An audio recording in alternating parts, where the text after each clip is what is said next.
According to recent reports, more than 8 billion worth of SRS deposits have been made and more than 140,000 accounts have been opened. Hi guys, welcome back to my channel. Today I'll be sharing with you exactly what to think of when it comes to investing your SRS. And do you know that more and more younger generation people are investing into SRS? More and more who are aged 25 and below. There's a recent survey because they are more educated, they are more financially literate, and they understand that SRS benefits them in the long term. And today, if you have deposited SRS, do you know that SRS only gives you 0.05% when it comes to interest, and you should definitely be investing it, getting it active, and today's video is all about it. Use this I.R.A.S formula which I've covered before to help you quickly decide if you should contribute to SRS account this year or not. You know, I stands for income. How much income are you drawing right now? Because your income directly affects your tax bracket. And more than 90% who have contributed to SRS earn more than $80,000, which means the tax bracket is 7% and above. What about the next part? I.R.A. I.R.A. is the relief cap. Do you know that there's now a relief cap that is being imposed? And that relief cap is $80,000, which means your summary of all your reliefs should not be more than $80,000.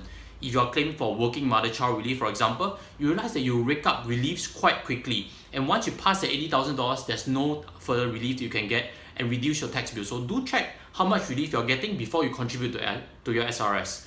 What about A? A stands for allocate. How much you can allocate? If you're a Singaporean or a PR, you can allocate $15,300 for this year including also.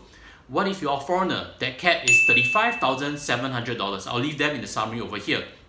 And last part is about S. S is how long you can set aside rather. S, when it comes to this case, is age of 62, which means you can withdraw out your SRS from age of 62 onwards.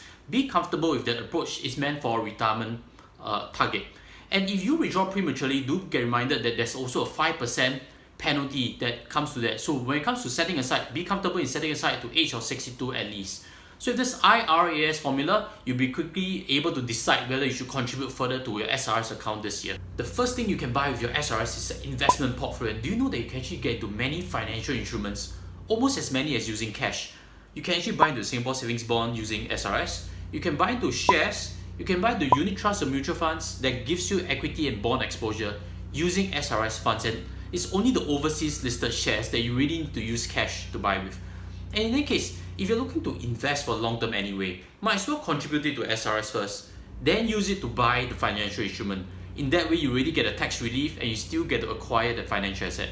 Say for example, you're looking to buy Singtel shares. You can actually use SRS monies that you've contributed to buy Singtel shares. If you're looking to buy Singapore fund, you might as well use SRS monies to buy the Singapore fund. Contribute it there, then look to invest. And if you're looking to invest into shares and equities, my suggestion is to have an approach that reviews it every 3 months, because that's what we do for private clients. Have a rebalancing process whereby if share markets come down and your allocation towards shares start to drop because of market value, then have an approach to sell out bonds, sell fixed income, and buy into shares. That's called rebalancing. I'll leave some links below on explaining rebalancing concept. The next part is to have a recalibration process whereby if markets come down, there's opportunities. Do you want to consider a strategy to slowly buy into assets, shares and equities in particular, on a cheap, because that's where you really double and triple your net wealth when markets recover eventually.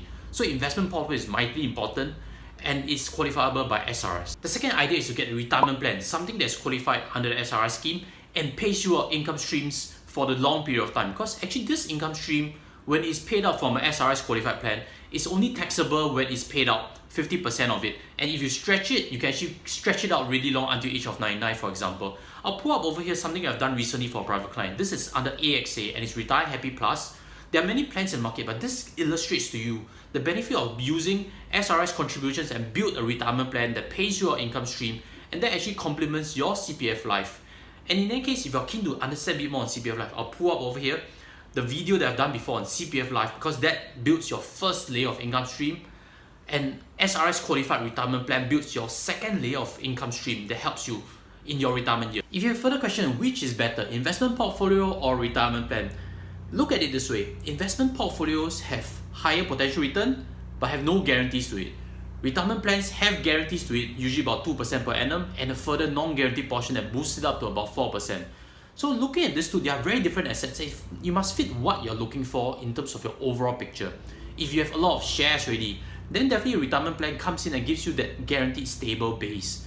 On the other hand, if you have not too much investments, you haven't bought too much shares, you haven't had too much funds with equity exposure, then use your I.R.A.S to build an investment portfolio, because that gives you a much better long-term projected rate of return. So that helps you understand your approach, and the best thing to do is look for a qualified financial planner and plan through your retirement. Add in all these pieces. I'll pull up a quick chart over here in terms of assets. What might be a logical way to look at it? A first layer is CPF Life. Then you stack on retirement plans to give you guaranteed cash flows. Then beyond that, acquire assets that bring you passive income so that you fund a great retirement life. So with that, I'll sign off. If you have further questions, leave them in the comment sections. Also smash the subscribe button so that you get notified whenever we launch a financial video for you and you'll be part of our community. So with that, I'll sign off. Take care and goodbye.